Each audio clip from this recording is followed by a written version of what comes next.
don't know, when people ask me why we moved in so young and they say, we're not ready yet, I really resist the temptation to say to them, not ready for what? What are you not ready for? It's an absolutely gorgeous facility.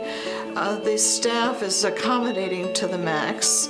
The people who live here are interesting, well-traveled, well-educated, wonderful conversationalists, very kind and very unpretentious.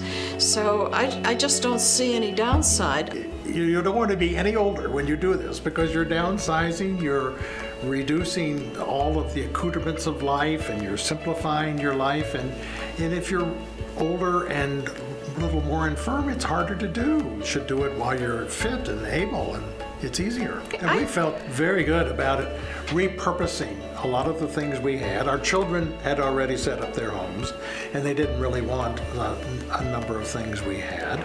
We had 2 homes, one in Arizona and one in Minnesota, and we had more than we needed certainly to come here. But we repurposed that, and other people are using it, putting it to good use, and we make an effort every year to repurpose our clothing. If we're not wearing them, somebody needs them, and it makes us feel very good about that. I asked some friends who had done this what advice they gave to people who were reducing the quantity of things that they had, and she said, well, I'd put it in 2 words, be ruthless.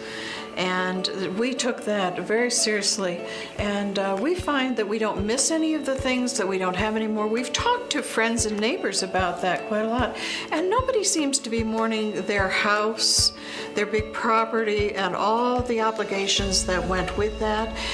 They aren't missing their things. In fact, some people here have gotten rid of everything and started all over again, and what a joy at this stage of life to be able to choose and justify all new things.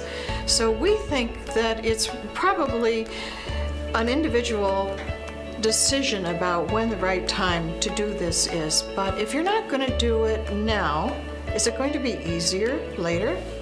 If not now, when? That's the question I like to ask people. That's a good one. You like that? Yes. Yes.